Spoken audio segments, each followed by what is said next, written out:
Hello guys, welcome back. Myself S K डिग्रवाल। और आज अपन बात करेंगे state eligibility test 2019 life science subject paper number second. और किस स्टेट का है? गुजरात का है। ठीक है ना। गुजरात में जो 2019 में पेपर हुआ था उसके बारे में बात अपन करते हैं आज।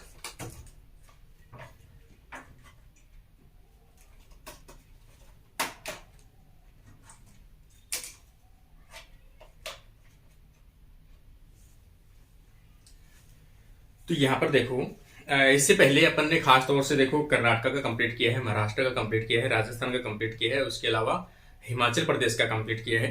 ये सभी पेपर मैंने प्लेलिस्ट बना रखी है, प्लेलिस्ट में जाकर आप देख सकते हो। और खास तौर से कोई भी स्टूडेंट जिनको डेली अपडेट चाहिए कि कौन से वीडियो आ रहे हैं, कौन सी चीजें आ रही हैं, तो उनके लिए या कोई भी नोटिफिकेशन है उनके लिए आप टेलीग्राम है वो चैनल ज्वाइन कर लीजिए आप, ताकि आपको डेली की जो अपडेट है वो मिल जाए। क्योंकि जो वीडियो है वो मैं जैसे अपलोड करता हूँ उसके बाद में प्रॉपर सभी को भेजना इतने स्टूडेंट्स है तो पॉसिबल नहीं है। क्योंकि चैनल के ऊपर शायद 8,000 से अबव कुछ चैनल बचे हैं। लेकिन उस पे जो टेलीग्राम चैनल है उसके ऊपर लिंक शेयर कर देता हूँ, ताकि सभी स्टूडेंट को आपको छोटी कोई भी इंफॉर्मेशन हो और डेली सेट से रिलेटेड जो वीडियो है वो आपको मिलते रहें। इसी के साथ आज अपन स्टार्ट करते हैं। देखो, स्टेट एलिजिबिलिटी टेस्ट 2019 का गुजरात का पेपर है। इसको थोड़ा सा अपन जूम कर लेते हैं। क्वेश्चन नंबर 1 अपन देखते हैं सबसे पहले। Which of the following enzymes will have higher activities in most cancer cells? Cancer cells में मोस्टली कौन से एंजाइम की एक्टिविटी अधिक रहती है? देखो, कैंसर सेल्स में क्रोमोसो कैंसर सेल्स का मतलब है कि ऐसी सेल्स जो कंटिन्यू डिवाइड करती रहे, जबकि अपनी जो नॉर्मल सेल्स है वो कंटिन्यू डिवाइड नहीं कर सकती। उनमें कुछ डिवीजन के बाद में धीरे धीरे सेल्स का जेनेटिक मटेरियल है वो कम होने लगता है। क्योंकि डीएनए के जैसे रेप्लिकेशन होता है तो बनने वाला डीएनए हमेशा उससे छोटा होता है, उससे अगला बनने वाला उससे छोटा, इस प्रकार से छोटा होता रहता है, जिसके कारण से सेल की कुछ जनरेशन बाद में उसकी डेथ हो जाती है। लेकिन टीलोमरेज एंजाइम जो है वो इनके एंड को क्या करता है? बनाए रखता है इस प्रकार से। और डीएनए का जेनेटिक मटेरियल है या किसी भी सेल का जेनेटिक मटेरियल वो कम नहीं होता है और ये सेल लंबे टाइम तक सर्वाइव करती रहती है। तो कौन सा एंजाइम होगा? तो टीलोमरेज एंजाइम जिनके अंदर पाया जाएगा वो जेनेटिक मटेरियल की जो लेंथ है उसको कम नहीं होने देगा। इसलिए इसका राइट आंसर जो आ जाएगा वो आ जाएगा अपना टीलोमरेज।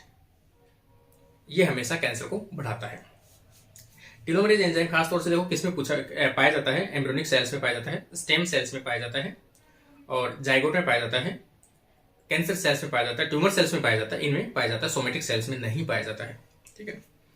नेक्स्ट क्वेश्चन अपन देखें, second number. Which one of the following is not considered? ठीक है ना। नोट वाले जो भी ऑप्शन है पहले आप टिक कर लो। Not considered as a primary pollutant, primary pollutant के अंदर इंक्लूड नहीं किया गया है। तो यहाँ पर अपन देखें, देखो स्मोक दे रखा है, कार्बन डाइऑक्साइड दे रखी है और यहाँ पर दे रखा है M2.5। इसमें से इसका जो राइट आंसर आ जाएगा फोटोकेमिकल स्मोक। फोटोकेमिकल स्मोक एक सेकेंडरी पोल्यूटेंट है। सेकेंडरी पोल्यूटेंट मतलब प्राइमरी पोल्यूटेंट से मिलकर बना हुआ। प्राइमरी पोल्यूटेंट खासतौर से नाइट्रोजेनिक जो कंपोनेंट है, नाइट्रोजन से रिलेटेड जो है नाइट्रस ऑक्साइड या अपन मान सकते हैं नाइट्रोजन ऑक्साइड्स, प्लस खासतौर से ऑर्गेनिक कंपाउंड्स जो हैं या फिर अपन कहें हाइड्रोकार्बन्स है। ठीक है। नाइट्रोजन ऑक्साइड प्लस हाइड्रोकार्बन या ऑर्गेनिक कंपाउंड्स विद सनलाइट, तो वो क्या बना देते हैं? एक ब्राउन कलर का स्मोक बना लेते हैं, धुआं जैसा स्ट्रक्चर बनती है। कई सिटीज में आप जैसे फोटो में इसमें गूगल पे डाल के देखोगे तो कई जगह पे आपको दिखाई देगा एक धुंधला सा हुआ चेहरा या फिर एकदम ब्राउन कलर की इमेज सी बनने लगती है पूरे आसमान के अंदर, कुछ सिटी के अंदर पोल्यूशन के कारण से। उसे अपन क्या बोलते हैं? Secondary pollutant photochemical smoke. इसमें कंपोनेंट पूछा जाता है, आपको याद रखना है नाइट्रोजन ऑक्साइड प्लस इसमें हाइड्रोकार्बन्स कह सकते हैं या ऑर्गेनिक कंपाउंड्स कहते हैं इन प्रेजेंस ऑफ सनलाइट। इसलिए इसका नाम क्या है? फोटोकेमिकल स्मोक एक सेकेंडरी पोल्यूटेंट के रूप में काम करता है। नेक्स्ट क्वेश्चन अपन देखें 3। Earliest immunoglobulin to be synthesized by a foetus. देखो, फोइटस जो बचा है, अपन ये कंडीशन कहें,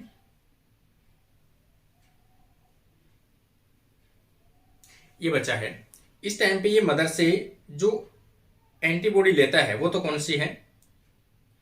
एंटीबॉडी जी। जी क्या है? प्लेसेंटा को क्रॉस करने वाली एंटीबॉडी है। अगर पूछा जाए तो ये है। इससे पूछा पहली एंटीबॉडी बनने वाली बच्चे के अंदर कौन सी बनती है, तो बच्चे के अंदर बनती है इम्यूनोग्लोबुलिन एम, जो होती है पेंटामर। तो इसका जो राइट आंसर आ जाएगा वो आ जाएगा अपना डी आ जाएगा, पेंटामर। नेक्स्ट क्वेश्चन अपन देखें, most of the anti diuretic hormone, खासतौर से एडीएच हार्मोन जो वाटर को रीएब्जॉर्प्शन के लिए रेस्पॉन्सिबल है, और anti diuretic hormone vasopressin hormone के नाम से भी जानते हैं, जो खासतौर से पिट्यूटरी ग्लैंड की पोस्टेरियर एंड से रिलीज किया जाता है, और ये अपनी बॉडी के अंदर वाटर के रीएब्जॉर्प्शन को बढ़ाता है। खासतौर से नेफ्रॉन की अपन बात करें, नेफ्रॉन में इंटेस्टाइन के अंदर, नेफ्रॉन में खासतौर से बात करें अपनी जो कलेक्टिंग डक्ट है, ठीक है ना, वहां पर क्या करता है, वाटर के एब्जॉर्प्शन को बढ़ाता है। Antibiotic hormone in plasma is circulated by, तो किसकी फॉर्म में सर्कुलेट होता है ये, तो फ्री फॉर्म में सर्कुलेट होता है। तो इसका राइट आंसर जो आ जाएगा ए ऑप्शन आ जाएगा, फ्री फॉर्म कहता है। नेक्स्ट क्वेश्चन अपन देखें, यूरिया साइकिल इन वर्टिब्रेट्स अकर इन, देखो यूरिया साइकिल जो है खास तौर से लिवर सेल्स के अंदर होता है, और दो ऑर्गेनल के अंदर होता है, साइटोप्लाज्म और माइटोकॉन्ड्रिया के अंदर, ठीक है ना। किस किस में होता है यूरिया साइकिल, खास तौर से लीवर में होता है, और लीवर में भी माइटोकॉन्ड्रिया प्लस साइटोप्लाज्म में होता है। नेक्स्ट क्वेश्चन अपन देखिए 6 नंबर, देखो इसमें स्टेट एलिजिबिलिटी टेस्ट के मैंने जितने पेपर सोल्व करवाए हैं, आपको लगा होगा कि नेट का जो लेवल है उससे कहीं थोड़ा सा लेवल कम है इसका। क्वेश्चन वही है, यूनिट वही है, सिलेबस वही है, लेकिन इसका जो लेवल है उसमें थोड़ा सा अंतर आएगा। इसलिए मैं कह रहा हूँ कि जो भी स्टूडेंट खासतौर से 1 महीना भी उनके पास में है, या पहले थोड़ा बहुत पढ़ा हुआ है, फर्स्ट ग्रेड की प्रिपरेशन की हुई है आपकी, या किसी भी चीज़ की प्रिपरेशन की हुई है, तो आप एक बार मेरी जो बुक है उसकी क्वेश्चन जरूर सोल्व कर लेना। आपको हर स्टेट का आइडिया हो जाएगा किस लेवल के हैं, सभी क्वेश्चन आपके टच में कहीं ना कहीं हो जाएंगे, ठीक है ना। तो काफी कॉन्फिडेंस मिल जाएगा। सिलेक्शन होने के चांसेस में कह रहा हूँ जल्दी आराम से अपना हो जाएगा, बढ़ जाएगा। Which cellular organelle is most active in apoptosis, apoptosis के लिए कौन सा सेल ऑर्गेनल ज्यादा इंपॉर्टेंट होता है, तो माइटोकॉन्ड्रिया। जब भी एपोप्टोसिस से रिलेटेड क्वेश्चन आए आपके सामने, तो हमेशा माइटोकॉन्ड्रिया जो है वो एपोप्टोसिस में इन्वॉल्व होता है। इसमें एपोप्टोसिस का राइट आंसर हो जाएगा अपना ऑप्शन ए आ जाएगा। नेक्स्ट क्वेश्चन देखें, measured diversity of 1 metre into 1 metre area can be refer to as a, देखो छोटा एरिया एक पर्टिकुलर हैबिट, पर्टिकुलर जगह के ऊपर एक स्पीसीज पाई जाती है, उसे अपन क्या बोलते हैं, किसी पर्टिकुलर एरिया के अंदर पाई जाने वाले स्पीसीज की डाइवर्सिटी का स्टडी करना या उनका अध्ययन करना क्या कहलाता है, अल्फा डाइवर्सिटी कहलाती है, ठीक है ना। तो इसका राइट आंसर आ जाएगा अल्फा डाइवर्सिटी। और एक डाइवर्सिटी से दूसरी डाइवर्सिटी कहीं अपन, एक जगह से दूसरी जगह कहीं, दो हैबिटेट के बीच की ट्रांसिशन स्पीसीज डाइवर्सिटी है, उसे अपन क्या कहते हैं, बीटा डाइवर्सिटी कहते हैं, ठीक है ना। और अपन इसकी देखें, अपन गामा डाइवर्सिटी देखें, तो गामा डाइवर्सिटी क्या हो जाएगी, ओवरऑल डाइवर्सिटी, मतलब उस पर्टिकुलर एरिया में कितनी डाइवर्सिटी है, ओवरऑल डाइवर्सिटी किसी एक लार्ज एरिया के ऊपर, ये कह सकते हैं एक लार्ज जियोग्राफिकल एरिया के ऊपर टोटल डाइवर्सिटी कितनी है, एक कंप्लीट बायोस्फीयर पर प्रेजेंट, ठीक है ना, एक कंप्लीट बायोस्फीयर पर प्रेजेंट डाइवर्सिटी। नेक्स्ट क्वेश्चन अपन देखें, देखो जो समझाने वाली चीज आएगी वो मैं आपको वैसे ही समझा दूंगा, ठीक है ना।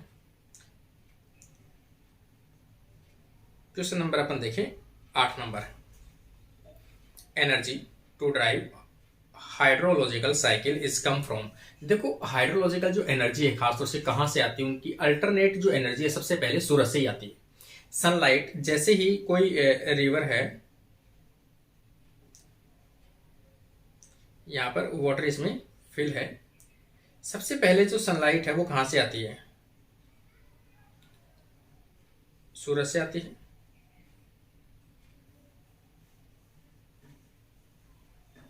इस प्रकार से, और यहाँ जो हीट, इनका वाटर का हीट बढ़ता है, जिसके कारण से वाटर जो है वो वाष्प के रूप में ऊपर की तरफ निकलता है, और ये वाष्प जो है वाटर के रूप में वापस से जमीन के ऊपर आता है। तो ये साइकिल चलता रहता है, हाइड्रोलॉजिकल साइकिल।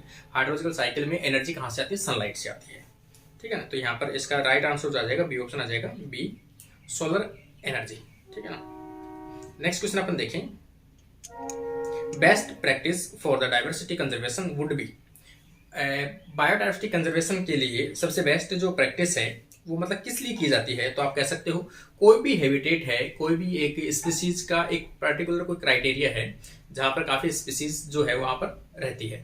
अगर आपको लगता है उसको खतरा है किसी भी चीज का, तो चारों तरफ से तारबंदी कर दीजिए, उसको प्रोटेक्शन कर दीजिए, वही उसकी क्या कहलाएगी, बायोडाइवर्सिटी कंजर्वेशन कहलाएगी, नेशनल पार्क है, सेंचुरीज है और उसका बायोस्फीयर है, ये सभी क्या है, कंजर्वेशन है। तो यहाँ पर इसका डायरेक्ट आंसर अपन अगर देखें तो प्रोटेक्टिंग ऑफ हैबिटेट आ जाएगा, ठीक है ना। नेक्स्ट क्वेश्चन अपन देखें, protein separation in isoelectric फॉक्सिंग is based on, ठीक है ना। आइसोइलेक्ट्रिक पॉइंट होता क्या है, ये मैंने आपको वीडियो बना भी रखा है, देखो आप देख लेना।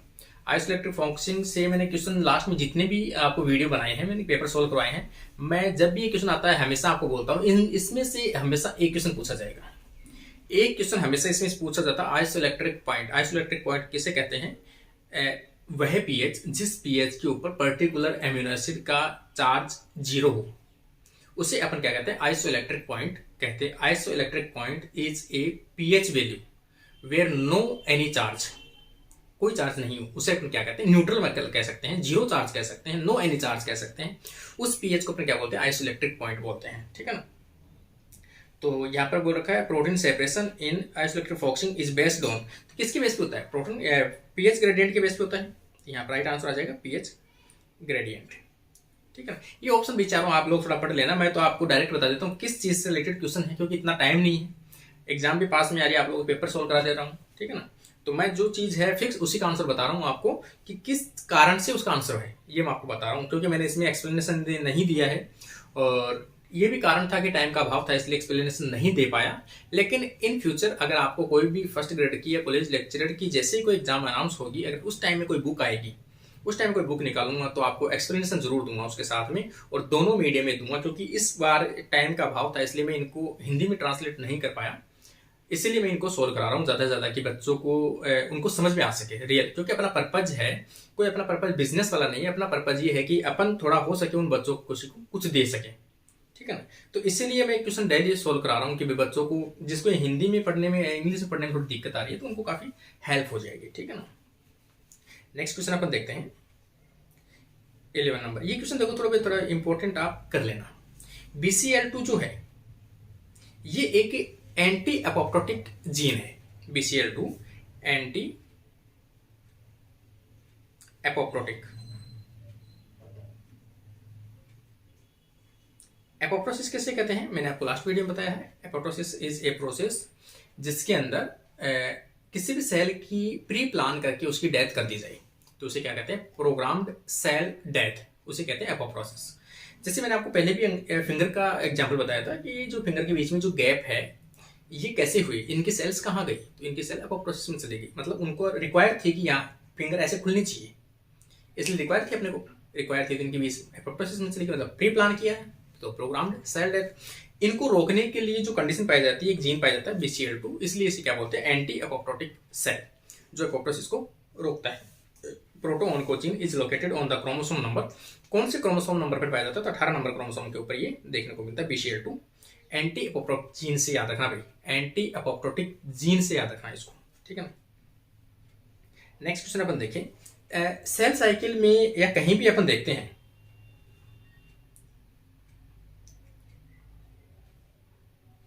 ठीक है, कहीं भी अपन देखते हैं तो ये टर्म आते हैं काइनेज। काइनेज का मतलब है जैसे फॉस्फेट का ग्रुप है एक जगह से दूसरी जगह ट्रांसफर करने वाला कोई भी एंजाइम, काइनेज।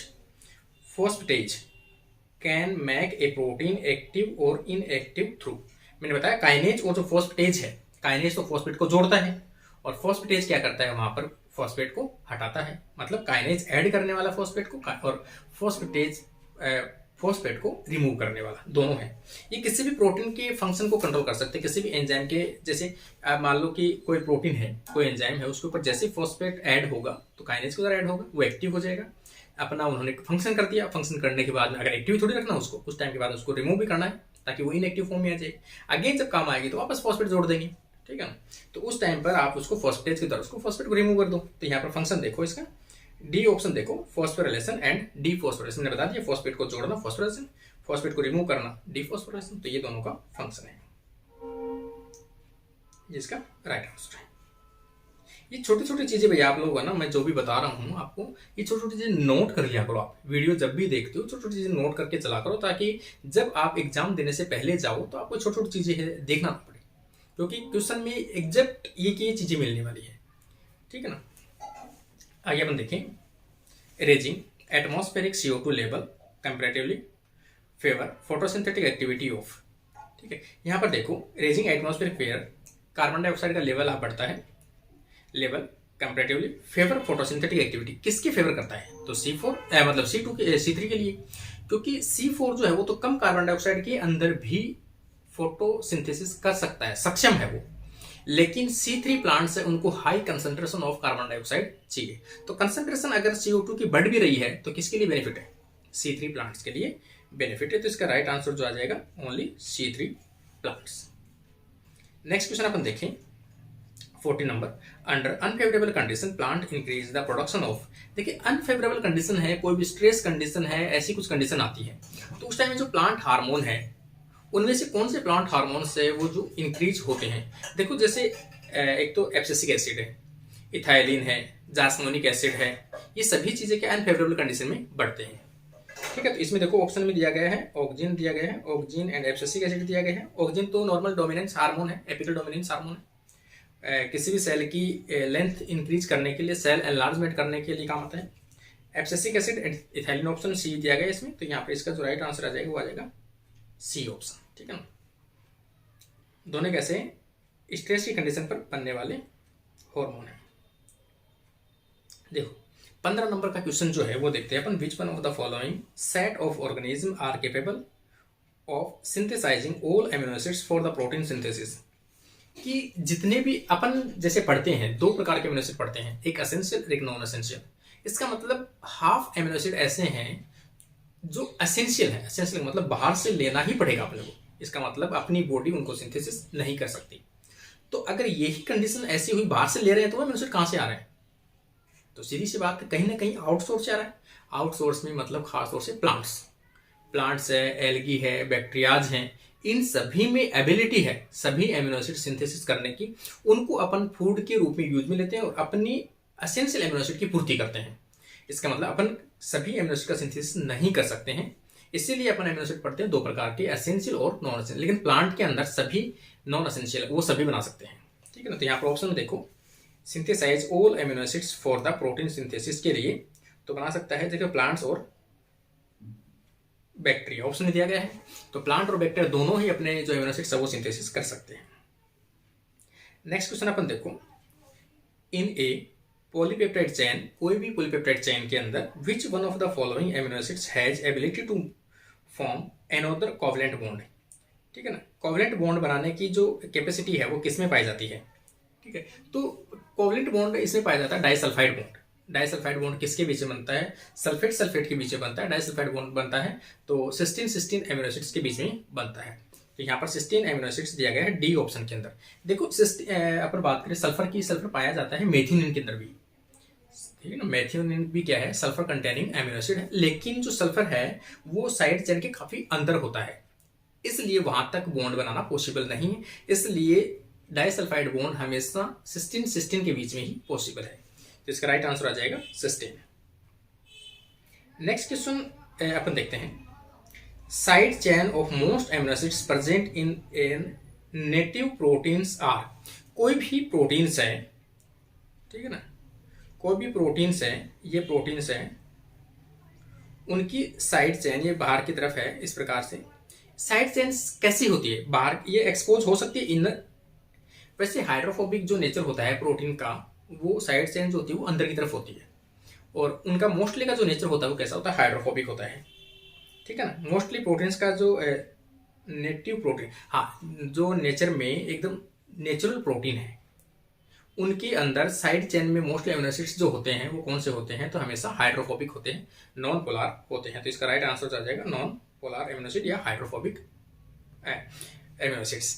कई बार पूछा जाता है कि बाहर की तरफ होता है अंदर की तरफ होता है, तो कोई भी प्रोटीन की फोल्डिंग इस प्रकार से है, जैसे ये तो अपन ये देखिए कुछ प्रकार की इस प्रकार से प्रोटीन है। हाइड्रोफोबिक प्रोटीन जो है ग्रुप है वो अंदर की तरफ होता है, ये ठीक है ना, इस प्रकार से। तो इसका हाइड्रोफोबिक हमेशा अंदर की तरफ होता है, फोल्डिंग के अंदर की तरफ। नेक्स्ट क्वेश्चन अपन देखें 18। देखो कोई भी स्टूडेंट जो क्वेश्चन सोल्व करते हैं वो थोड़ा स्किप ना करें, हर वीडियो हर टॉपिक हर चीज आपके लिए इंपॉर्टेंट है। क्योंकि यार आप जब पढ़ते नहीं हो, मान लो कि आपको मैं पढ़ा रहा हूँ, आपको 1 घंटे के लिए लगता है कि यार 1 घंटे का वीडियो है, 45 मिनट का वीडियो, 40 मिनट का, अरे भाई 40 मिनट आप ये नहीं देखे तो 40 मिनट आप बचाकर कहाँ लगाओगे? गप्पे मारोगे, फोन पे करोगे, फोन चैटिंग करोगे, किसी फ्रेंड से बात करोगे, घर पे बैठ के गप्पे मार लोगे, कर लोगे क्या? इससे बढ़िया है ना कम से कम ये 40 मिनट भी आप डेली के रेगुलर आप यूज में लेते हो तो कम से कम आपके इतने क्वेश्चन सामने आ रहे हैं, एक क्वेश्चन के बारे में 10 चीजें मैं बता रहा हूं तो आपको हर चीज सामने आ रही है। तो 40 मिनट बचाकर आपको कहीं कुछ नहीं करना, वो 40 मिनट के लिए आप इसी पे ध्यान दो ताकि आपको हर चीज एग्जाम में याद आए। ठीक है ना।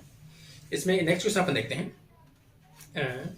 For development of different tissues in plants, plant के डेवलपमेंट के अलग अलग टिश्यूज जो होते हैं, programmed cell death is essential. तो मैंने आपको बताया कि कोई भी प्लांट्स हो, जैसे मान लो कि ये लीफ है, ये लीफ है, इसकी ऐसी शेप ही क्यों आई? इसके आसपास की सेल्स कहाँ गई, यहाँ की सेल कहाँ गई, यहाँ की सेल कहाँ गई, यहाँ की सेल्स कहाँ गई? तो ये सेल्स किस में चली गई? एपोप्टोसिस में चली गई। मैंने आपको फिंगर का एग्जांपल दिया, फिंगर के बीच की सेल्स है वो कहाँ चली गई? एपोप्टोसिस में चली गई। ठीक है ना। सेम इसी प्रकार के जो सेल्स है वो एपोप्टोसिस में चली जाती हैं। तो यहाँ पर देखो, for development of different tissues in plant, programmed cell death is essential for, essential किसके लिए है? तो वाटर का जो कंडक्शन है, वाटर को सक करता है, ऊपर की तरफ खींचता है। तो इसमें देखो कोलेनकाइमा, जाइलम, ग्राउंड टिश्यू और एपिडर्मिस। लेकिन जो जाइलम है, डेथ सेल है, उनकी जो सभी सेल्स है उनके बीच में जो खोखला है, सभी जो चीजें है वो किस में चली जाती है? एपोप्टोसिस में चली जाती है और वो डेड हो जाती है। इसलिए जाइलम की सेल्स कैसी होती है? डेड होती है। उनके लिए हार्डनेस और डेडनेस जरूरी है, इसलिए उसका राइट आंसर आ जाएगा जाइलम। एपोप्टोसिस है वो हमेशा जाइलम के लिए कैसा है? असेंशियल है, आवश्यक है। ठीक है ना। नेक्स्ट क्वेश्चन अपन देखें, major distinction in the growth and development of plant and animal mammals. इनके डेवलपमेंट और ग्रोथ में क्या अंतर है? ठीक है ना, प्लांट्स और एनिमल्स के अंदर। देखो पहला अपन देखें, animals follow fixed pattern and plant flow modular pattern. हाँ सीधी सी बात है, सही बात है। एनिमल्स में पर्टिकुलर, जैसे मान लो कि एनिमल्स की अपन बात करते हैं तो एनिमल्स में मैं अपनी ग्रोथ की अपन बात करते हैं, अपने हाथ इतने ही लॉन्ग होने वाले हैं, इतने ही होंगे, ईयर्स की साइज इतनी है तो इतनी ही रहेगी। लेकिन प्लांट्स की ऐसी कंडीशन है, आप कटिंग कर दे तो और ब्रांचेज निकल जाएगी, आपकी फ्लावरिंग आ गई, फ्लावरिंग कुछ दिन के बाद झड़ गया, फिर उनकी ग्रोथ हो गई। अपनी थोड़ी होती है ऐसी, अपनी हर चीज का एक पैटर्न फिक्स होता है। आपके 5 फिंगर बननी तो 5 ही बननी है। एक्सेप्शन अलग चीज है, लेकिन एक नेचर कंडीशन के अंदर की बात कर रहे हैं अपन। तो यहां पर ऑप्शन में अगर अपन देखें, इसमें एनिमल फ्लो फिक्स्ड पैटर्न, सही बात है ये। Plant flow moderate later pattern, इनमें कुछ ऑप्शन होते हैं कि वो वापस से रीग्रोथ कर सकते हैं। तो यहाँ पे इसका जो राइट ऑप्शन जो है वो ए ही आएगा। देखो इसमें ऑप्शन ए ही दिया गया है, तो ऑप्शन के अकॉर्डिंग भी इसका राइट आंसर ए ही बैठ रहा है, इसलिए बता रहा हूँ आपको। ठीक है ना, एनिमल्स में फिक्स पैटर्न होता है। नेक्स्ट क्वेश्चन अपन देखते हैं,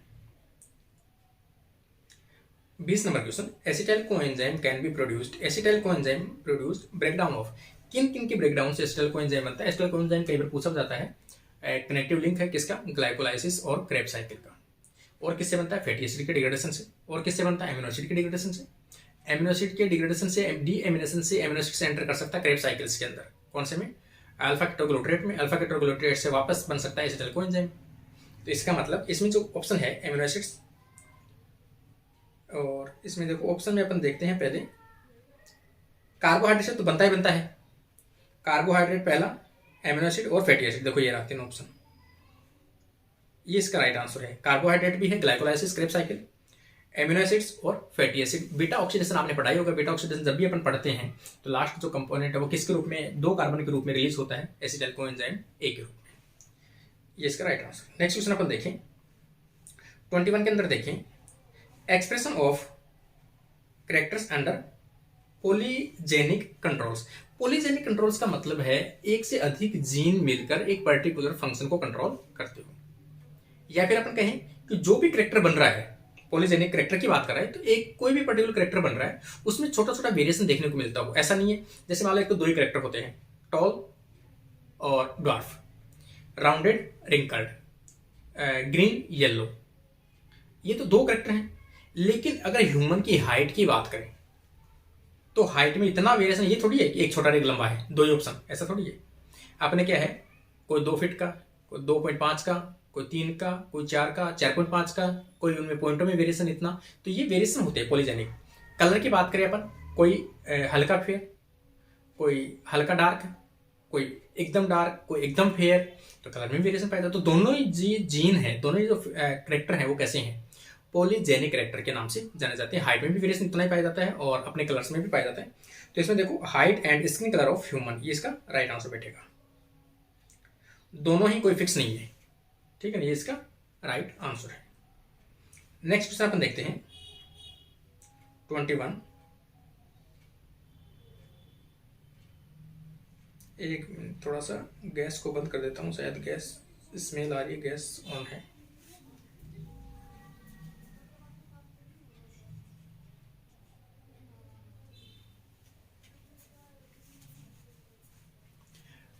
नेक्स्ट क्वेश्चन अपन देखते हैं 22 के अंदर, food web complexity shows maximum deviation between the.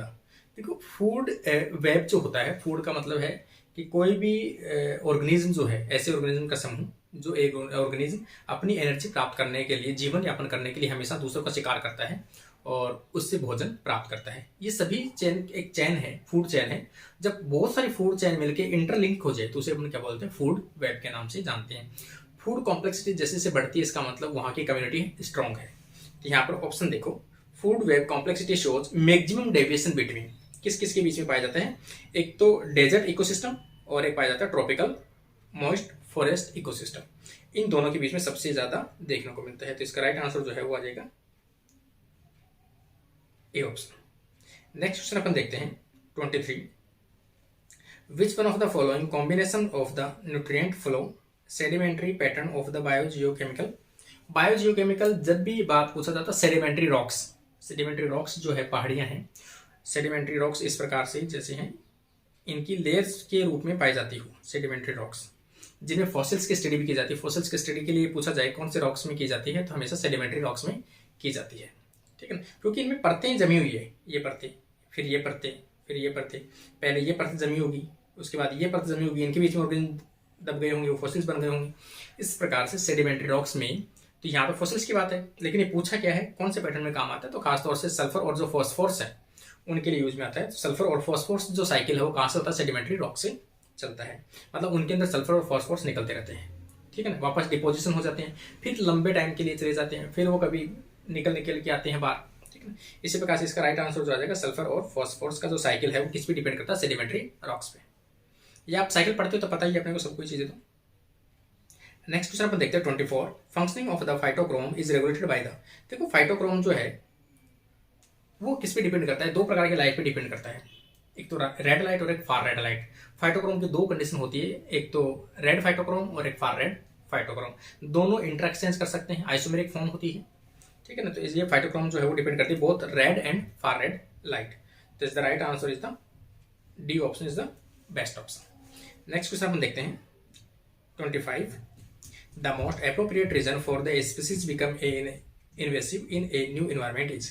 देखो कोई भी नई जो स्पीसीज है वो एक नई जगह पर आती है, इन्वेजन मतलब एंटर करती है, आक्रमण करती है फर्स्ट टाइम पे, उसके सर्वाइव होने के चांसेस सबसे ज्यादा क्यों है, क्योंकि जिस जगह पे वो आई है उसके सामने कोई कॉम्पिटिटर नहीं है, उसको कोई दबाने वाला नहीं है, उसको कोई रोकने वाला नहीं है, किसी चीज का उस पर कंट्रोल नहीं है, वो चाहे वैसे ग्रोथ कर सकता है, इसलिए वो मोर फिट होता है वहां पर, ठीक है, नई स्पीसीज के लिए सबसे बेस्ट है। तो यहाँ पर देखो ऑप्शन डी देखो, there is no governing mechanism regulating the invasive species in the new environment. New environment में उस स्पीसीज को रोकने वाला कोई भी कानून, कोई भी चीजें नहीं है दबाने वाला, इसलिए वो अपनी चाहे मनमर्जी से। देखो रेस में जो घोड़ा है कौन सा जीतता है, एक जिसके ऊपर बैठा है राइडर जो उसको भगा रहा है पकड़ के लगाम से, और एक ऐसा घोड़ा जिसके ऊपर कोई लगाम ना हो। इसका मतलब रेस में घोड़ा हमेशा वही दौड़ता है जिसको बेलगाम। आपने कहीं सुना भी होगा, अगर किसी को भी आप उसकी ताकत, उसकी क्षमता देखना चाहते हो तो कोई काम उसके ऊपर छोड़ के देखो, पता लग जाएगा उसका क्या लेवल है, ठीक है ना। सेम तो यही चीज है, बेलगाम घोड़ा हमेशा इतना आप आगे निकल सकता है जिसकी कोई हद नहीं है, ठीक है ना। लेकिन अपन क्या है, मिडिल क्लास के लोग हैं, मिडिल क्लास में 70 प्रकार की प्रॉब्लम्स है, 70 प्रकार की लिमिटेशंस है, अपन ये नहीं कर सकते, वो नहीं कर सकते, ठीक है ना। फिर अपनी लाइफ में और कई प्रॉब्लम, फैमिली प्रॉब्लम्स होती है, कई चीजें होती है, तो अपने को थोड़ा आगे बढ़ने में थोड़ी प्रॉब्लम आती है। लेकिन मैं तो ये कह रहा हूँ कि कितनी भी प्रॉब्लम आए आपकी लाइफ में, सभी प्रॉब्लम्स को इग्नोर करते हुए आप अपने टारगेट को अचीव जरूर करना, ठीक है ना। कल को अपने रिग्रेट्स ना हो कि अरे यार थोड़ा सा अगर इस चीज़ को कोशिश कर ले तो शायद अपन इस मुकाम पे होते, ठीक है ना। फैमिली प्रॉब्लम्स और कंडीशंस जो वो सबके साथ है, चाहे आप किसी भी फैमिली से बिलोंग करते हो, चाहे आप एकदम पुअर फैमिली से बिलोंग करते हो या हायर फैमिली से बिलोंग करते हो। Struggle is the part of life. जो स्ट्रगल करेगा वो सक्सेस होगा, ठीक है ना। इसका राइट आंसर आ जाएगा डी ऑप्शन। नेक्स्ट क्वेश्चन अपन देखें 26। Gibberellic acid come from the pathway of the. Gibberellic acid का सिंथेसिस कहाँ से होता है? देखो ट्रपिन से होता है। जिब्रेलिक एसिड का जो सिंथेसिस है वो खासतौर से ट्रपिन होता है। और ट्रपिन में भी कौन सा ट्रपिन होता है? खासतौर से डाइट्रपिन होता है। 20 कार्बन का एंड कोरिन के नाम से भी जान सकते हो, या फिर आप इसे कह सकते हो जेरेनाइल डाइफॉस्फेट के नाम से भी जान सकते हो, जेरेनाइल डाइफॉस्फेट। तो यहाँ पर ट्रपिनोइड बायोसिंथेसिस इसका राइट आंसर है, मैंने बता दिया डाइट्रपिन से होता है। याद रखना भाई, डाइट्रपिन एंड कोरिन भी ऑप्शन में आ सकता है और जेरेनाइल डाइफॉस्फेट भी आ सकता है, सभी इसके राइट आंसर है। नेक्स्ट क्वेश्चन अपन देखें 27। ये क्वेश्चन हर पेपर में मैं आपको बता रहा हूँ, आर सिलेक्टेड, के सिलेक्टेड स्पीसीज पढ़ लेना भाई, मैंने वीडियो बना रखा है। एक क्वेश्चन आपको 100% मिलेगा आर सिलेक्टेड और के सिलेक्टेड स्पीसीज में। आर सिलेक्टेड स्पीसीज ऐसी कोई भी प्यूनर स्पीसीज जो फर्स्ट टाइम किसी प्राइमरी सक्सेशन पर आती है, इन्वायरमेंट में आती है, ठीक है ना, वहां पर आकर अडेप्ट होती है, ऑर्गेनिक मटेरियल बनाती है, वो सभी स्पीसीज कैसी कहलाती है? आर सिलेक्टेड कहलाती है। उनकी साइज स्मॉल होती है, रिप्रोडक्शन की कैपेसिटी ज्यादा होती है, लार्ज मतलब खूब नंबर में ऑफस्प्रिंग प्रोड्यूस करती है वो, ठीक है ना। पेरेंटल केयर नहीं पाई जाती उनमें। दूसरी केस सिलेक्टेड स्पीसीज सेकेंडरी जो सक्सेशन है वहां पर आते हैं, उनकी लाइफ स्पेनिंग टाइम ज़्यादा होती है। दूसरी चीज़, अपने ऑफ स्प्रिंग जो पैदा करते हैं बच्चे वो कम संख्या में करते हैं, साइज बड़ी होती है। दूसरी चीज़ पेरेंटल केयर करती है, दोनों में डिफरेंस है। तो यहाँ पर देखा, a species produce many small seed. A species जो है वो काफ़ी संख्या के अंदर सीड प्रोड्यूस करता है, स्मॉल साइज की सीड है। While B produce seed bigger size, बड़ी साइज में कर रहा है। तो सीधी सी बात है, ए है वो आर सिलेक्टेड है और बी है वो के सिलेक्टेड स्पीसीज है। तो राइट आंसर इसका आ जाएगा आर सिलेक्टेड और के selected. A option is the best option, ठीक है ना। नेक्स्ट क्वेश्चन अपन देखें 28 क्वेश्चन अपन देखते हैं, ठीक है। यहाँ पर अपन देखते हैं which of the following statistical methods is ideal to validate experimental data of Mendel's work. Mendel work के लिए कौन सा डाटा जो है, कौन सा स्टैटिकल मेथड है जो यूज में आता है? तो उसमें यूज में आया था काई स्क्वायर टेस्ट। तो इसका राइट आंसर जो है वो काई स्क्वायर टेस्ट आ जाएगा। ये क्वेश्चन थोड़ा सा याद करके लेके जाना आप लोग। नेक्स्ट क्वेश्चन अपन देखते हैं 29। A research found that all the measure of central tendency, ये दोनों स्टैटिकल्स के क्वेश्चन है, स्टैटिक्स के। Central tendency of generated data are same. कोई भी दो जो ट्री मेजर सेंट्रल टेंडेंसी, कोई रिसर्चर्स है उसने क्या दो ट्री तैयार किए हैं सेंट्रल टेंडेंसी की, सेम डाटा प्राप्त हुए हैं। Distribution pattern show by the same set data. ये डिस्ट्रीब्यूशन जो पैटर्न है वो कैसा है? तो ये नॉर्मल डिस्ट्रीब्यूशन पैटर्न है। तो इसका राइट आंसर आ जाएगा normal distribution pattern. Next question अपन देखें, which of the following plant tissue shows embolism when dropped set in xylem, ठीक है ना। तो जाइलम जैसे कोई स्ट्रेस कंडीशन आ गई, सपोज ये जाइलम के सेल से वैसे से इनमें कोई स्ट्रेस कंडीशन आ गई। जैसे स्ट्रेस कंडीशन आती है तो वाटर की स्ट्रेस कंडीशन, वाटर की कमी है, वाटर की कमी है तो धीरे धीरे इनके अंदर एयर भरने लगती है, एयर्स की बबल बनने लगते हैं। यहाँ पर एयर्स की बबल, एयर्स खींचने लगता है, ये एयर्स की बबल बनने लगता है, जिसके कारण से वाटर है वो प्रॉपर रूप से ऊपर की तरफ नहीं पहुंच पाता है। उस कंडीशन को अपन क्या बोलते हैं? उस कंडीशन को अपन बोलते हैं एम्बोलिज्म, ठीक है ना। एम्बोलिज्म किसे बोलते हैं? जब कोई भी स्ट्रेस कंडीशन आती है, उस स्ट्रेस कंडीशन में जाइलम के अंदर एयर सक कर ली जाती है और एयर के बबल्स बनने लगते हैं, जिसके कारण से वाटर का जो लिंक है वो टूट जाता है, प्रॉपर रूप से नहीं बन पाता है, उसे बोलते हैं एम्बोलिज्म। तो ये कंडीशन किसमें पाई जाती है? जाइलम के अंदर देखने को मिलती है। इसका राइट आंसर आ जाएगा जाइलम। नेक्स्ट क्वेश्चन अपन देखें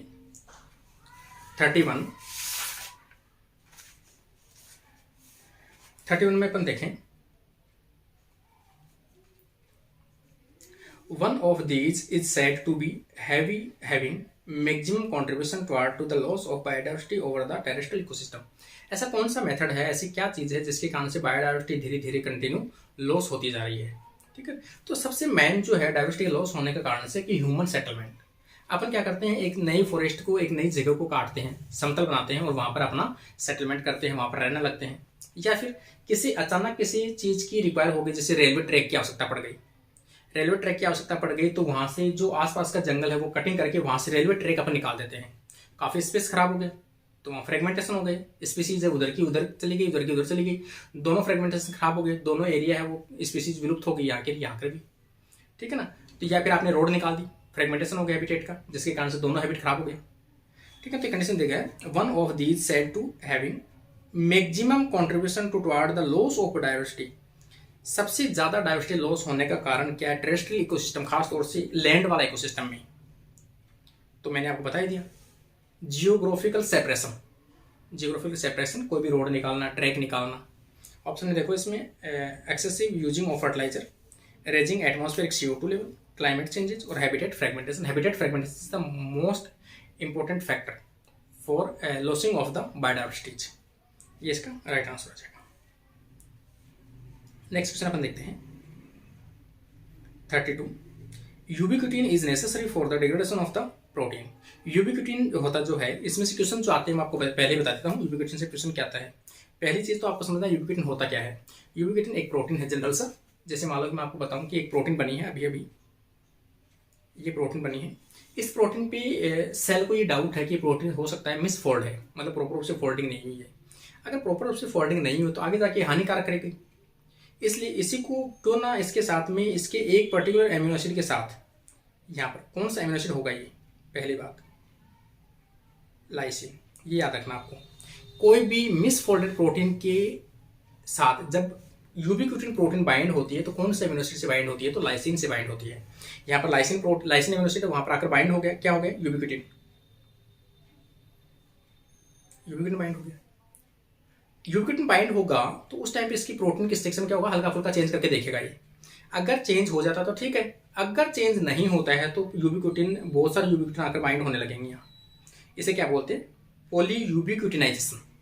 जब पॉली यूबिक्विटिनाइजेशन अगर हो जाए तो इसका संकेत होता है कि इस प्रोटीन में सुधार होने की संभावनाएं नहीं है, इस प्रोटीन को डिग्रेड कर दिया जाए। अब सुधार होने की होती तो हो जाती, लेकिन अब इसमें नहीं है सुधार होने की, तो पॉली यूबिक्विटिन से बहुत सारे यूबिक्विटिन जुड़ जाएंगे और ये जो है प्रोटियोसोम के अंदर इसको भेज दिया जाएगा। प्रोटियोसोम 26 प्रोटियोसोम, प्रोटियोसोम एक स्ट्रक्चर होती है जिसके अंदर प्रोटीन का डिग्रेडेशन किया जाता है, उसे बोलते हैं प्रोटियोसोम।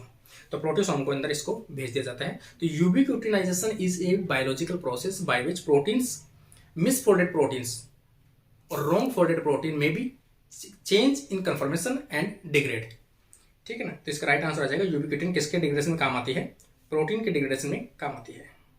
ये आपको याद रखना है, लाइसिन वाला याद रखना है। नेक्स्ट क्वेश्चन अपन देखिए 33, 1 relationship develop between the dosage pesticides and the number of the insect survive each, ठीक है ना। ये देखा गया कि इसमें एक रिलेशनशिप देखना है, किसके बीच में रिलेशनशिप देखना है, डोज ऑफ पेस्टिसाइड, पेस्टिसाइड का डोज देना है और नंबर ऑफ इंसेक्ट सर्वाइव, कि आपने पेस्टिसाइड का डोज दिया है, डोज देने के बाद में कितने ऑर्गेनिज्म सर्वाइव कर रहे हैं, उनके बीच में एक कर्व बनाना है। तो यहाँ पर नेगेटिव रिग्रेशन इसका राइट आंसर आएगा। नेगेटिव रिग्रेशन की कुछ ऑर्गेनिज्म तो मर जाएंगे, कुछ ऑर्गेनिज्म वापस से सर्वाइव करने की, उनकी प्रति मतलब अपनी कह सकते हैं कोशिश करते हैं वो उनके अगेंस्ट लड़ने की, तो उसे क्या बोलते हैं, नेगेटिव रिग्रेशन। नेक्स्ट क्वेश्चन अपन देखते हैं 34, which culture technique is used for the development of haploid plants. Haploid plants के लिए हमेशा अपन जानते हैं माइक्रोस्पोर्स यूज में आते हैं, पोलन ग्रेन्स यूज में आते हैं और एंथर कल्चर यूज में आता है। तो इसका राइट आंसर आ जाएगा, हैप्लॉइड प्लांट कहाँ से बनाते हैं अपन, एंथर से बनाते हैं, इसका राइट आंसर। नेक्स्ट अपन बात करें जीनोबायोटिक्स आर।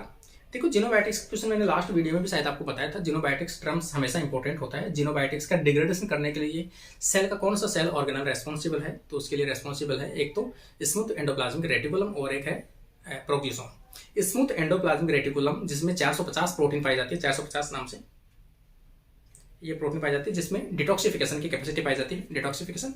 जीनोबायोटिक्स का मतलब क्या है, किसी भी ऐसा कोई भी केमिकल कंपाउंड्स जो नेचर में नहीं पाया जाता हो लेकिन ह्यूमन अपने स्वार्थ के लिए किसी प्रोडक्ट को बनाया हो, समझ रहे हो आप। ऐसे कोई भी बायोलॉजिकल कंपाउंड या कोई ऐसा भी केमिकल कंपाउंड जो नेचर में नहीं पाया जाता हो नेचर में नेचुरली प्रोड्यूस नहीं होता हो, लेकिन ह्यूमन अपने स्वार्थ के लिए इस नेचर में उसको डाल दिया, उसे अपन क्या बोलते हैं, जीनोबायोटिक्स बोलते हैं। ठीक है ना। तो xenobiotics any chemicals that contain carbon product use for the biological control pest, ये भी नहीं है।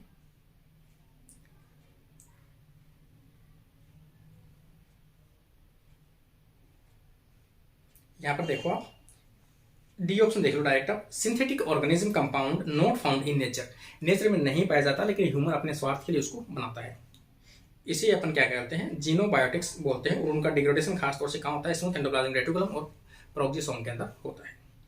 नेक्स्ट क्वेश्चन अपन देखें, फिश टेक्निक्स, सभी टेक्निक्स मैंने पढ़ा रखी है भैया आपको। फिश टेक्निक्स का यूज है क्या है, फ्लोरोसेंस इन सीटू हाइब्रिडाइजेशन जो है क्या आती है यूज में, तो किसी भी क्रोमोसोम पर उपस्थित जीन की लोकेशन को डिटेक्ट करने के लिए अपन फिश टेक्निक है उसको यूज में लेते हैं। ये क्वेश्चन हर एग्जाम में पूछा जाता है। ये सभी टेक्निक्स यूनिट नंबर 13 के प्ले लिस्ट के अंदर जाकर आप देख लेना।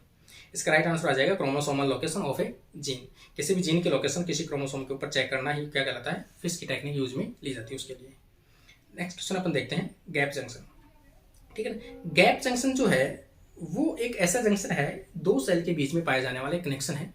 इसमें अपने कह सकते हैं सिलेक्टिव मॉलिक्यूल्स को परमेबल करते हैं, हेमी चैनल के रूप में पाया जाता है। हेमी चैनल का मतलब है आधा चैनल जो है वो इस सेल का, आधा चैनल उस सेल का। जैसे मान लो मैं यहाँ पर बना दूं, ये कोई दो सेल है, ये सेल 1 है, ये सेल 2 है, बी सेल और ए सेल। कुछ सेल इसके यूज में आते हैं प्रोटीन्स जैसे, और कुछ प्रोटीन्स इसके यूज में आते हैं। तो दो प्रोटीन हो गई, बी और ए। ये जो होते हैं हेमी चैनल होते हैं, आधा चैनल इसका होता है, आधा चैनल इसका होता है। ये प्रोटीन्स जो बनी होती है उसको क्या बोलते हैं, एक्सॉन बोलते हैं। ठीक है ना, एक्सॉन के नाम से बोलते हैं। कनेक्सॉन को बोलते हैं कनेक्सॉन।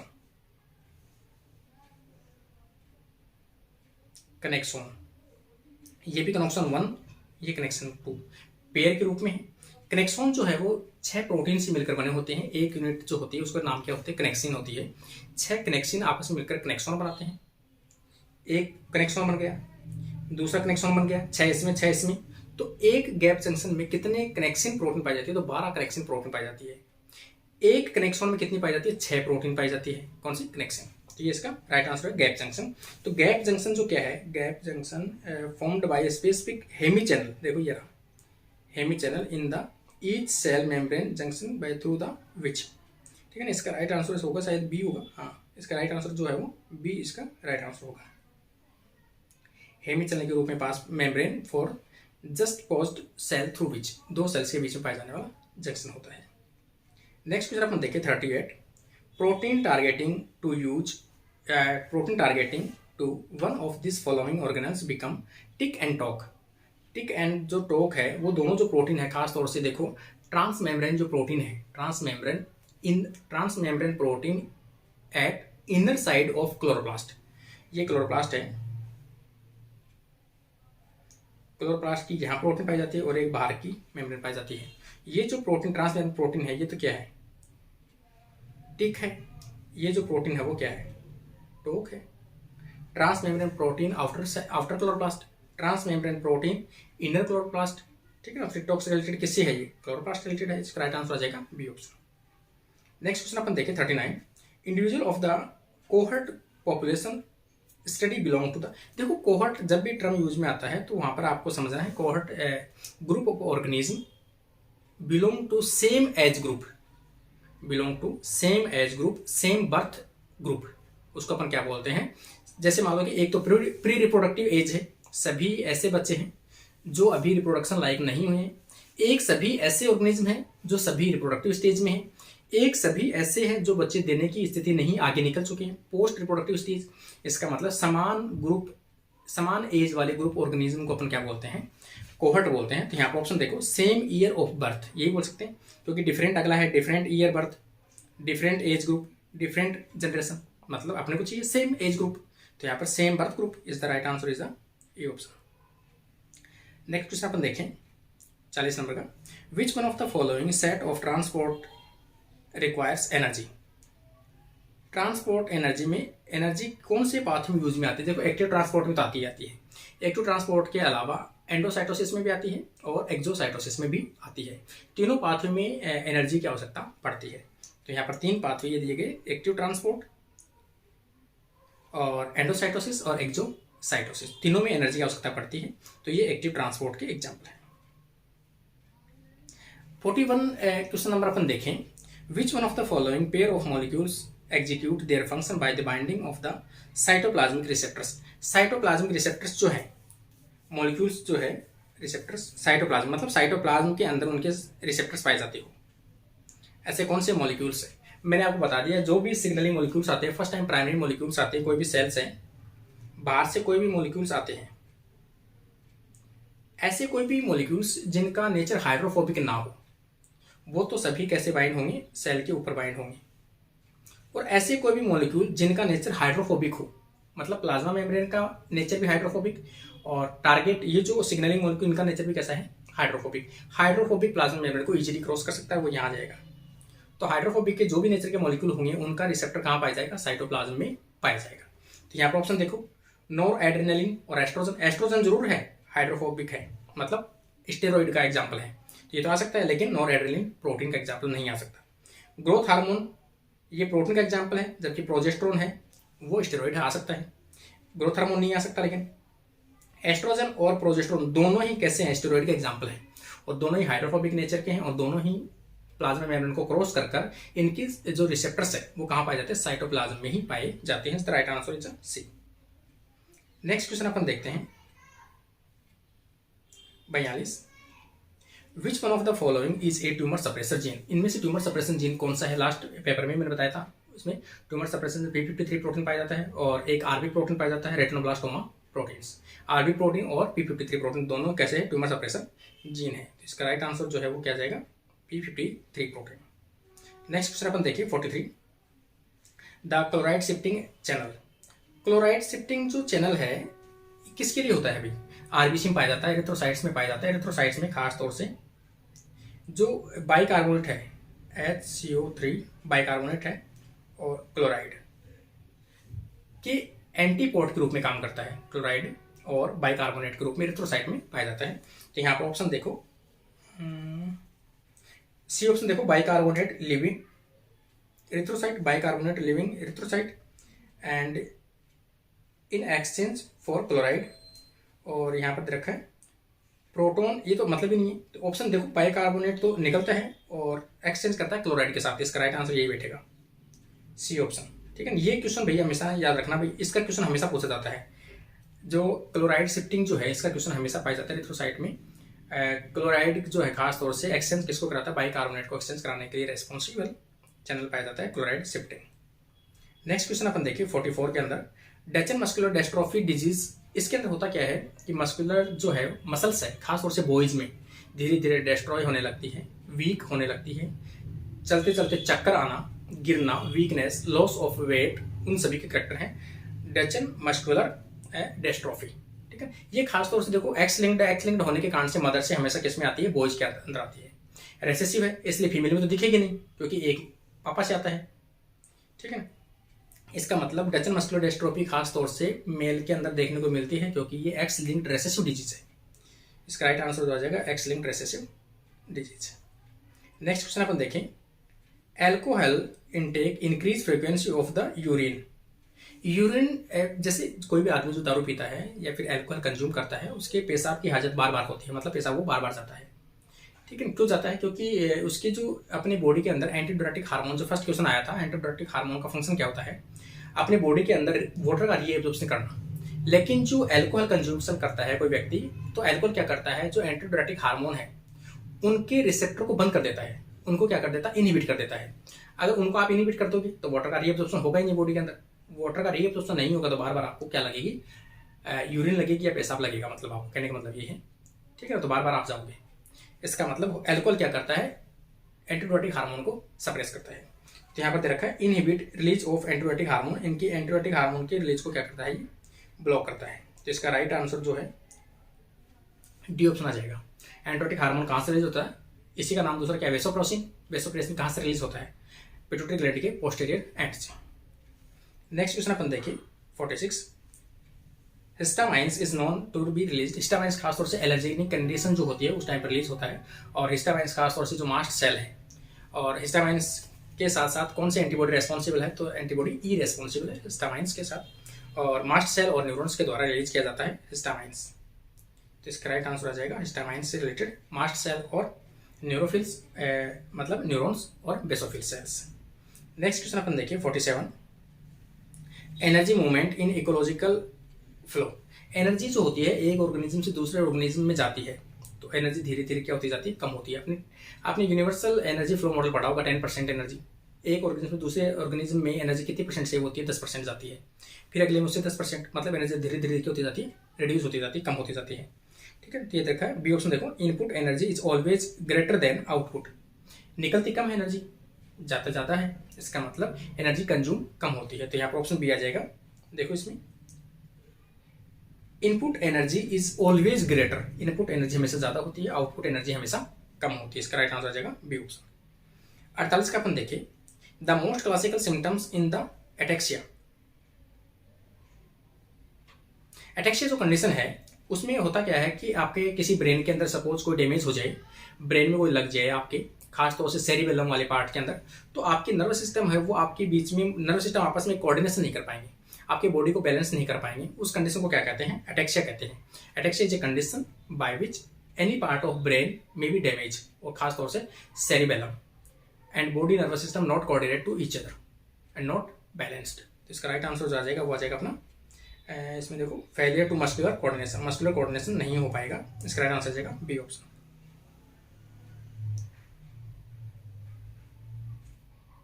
आगे अपन देखें,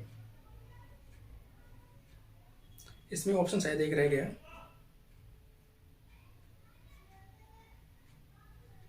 क्वेश्चन नंबर 49 देखो, high dose of atropine. Atropine देखो खासतौर से उन मरीज को दिया जाता है, उन पेशेंट को दिया जाता है, खासतौर से देखो जिसकी सर्जरी कर रही हो, किसी का ऑपरेशन हो रहा हो, खासतौर से सलाइवा को रोकने के लिए, और इंटेस्टाइनल जो है उसके अंदर लिक्विड को रोकने के लिए, ठीक है ना, अपने सलाइवा है उसको कम करने के लिए, इंटेस्टाइन के अंदर जो फ्लूइड है उसको रोकने के लिए खासतौर से यूज में दिया जाने वाला एक ड्रग है, एक मेडिसिन है एट्रोट्रोपिन।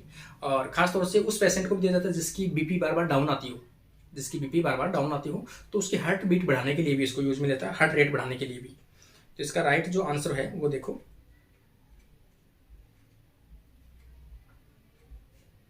इसका राइट आंसर देखो आप, पहला ही आ जाएगा इंक्रीज हार्ट रेट। तो हार्ट रेट को इंक्रीज करने के लिए भी एट्रोट्रोपिन को यूज में लिया जाता है, ठीक है ना। और मैंने बताया थी आपको। आज का लास्ट क्वेश्चन अपन देखते हैं 50, the molecule that has the highest rate of the diffusion across the phospholipid by layer. Phospholipid by layer के अंदर सबसे ज्यादा किसकी डिफ्यूजन की रेट होगी, तो सीधी सी बात है गैस की होगी। इसमें से गैस एक ही है, एटीपी है, लाइपेज, लाइसिन है, ये एमिनो एसिड है, और ये पोटेशियम आयन है जो उसमें एंटर होता ही नहीं है। तो इसका राइट आंसर जो आ जाएगा वो आ जाएगा, ये आ जाएगा जिसमें पैसिव डिफ्यूजन होगा, किसी एनर्जी की आवश्यकता नहीं है। इस प्रकार से आज के जो अपने 50 क्वेश्चन है वो कंप्लीट होते हैं, ठीक है ना। उम्मीद करता हूँ सभी स्टूडेंट ने, आज होली का त्यौहार था, फिर भी मैंने टाइम निकाल के आप लोगों के लिए वीडियो बनाया ताकि सभी स्टूडेंट इस वीडियो का वेट करते हैं और सभी स्टूडेंट को बेनिफिट हो। और उम्मीद करता हूँ सभी स्टूडेंट ने काफ़ी इन्जॉय किया होगा, हमने भी थोड़ा इन्जॉय किया था, ठीक है ना। तो इसी के साथ में सभी स्टूडेंट अपनी मेहनत जारी रखें, आपको अपनी मंजिल है वो जरूर मिलेगी, और जितनी मेरे से पॉसिबल होती है उतनी मैं आप लोगों के लिए हेल्प करने के लिए तैयार हूँ। इसी के साथ आज की क्लास अपनी कंप्लीट होती है। एक बार सभी स्टूडेंट्स को हैप्पी होली।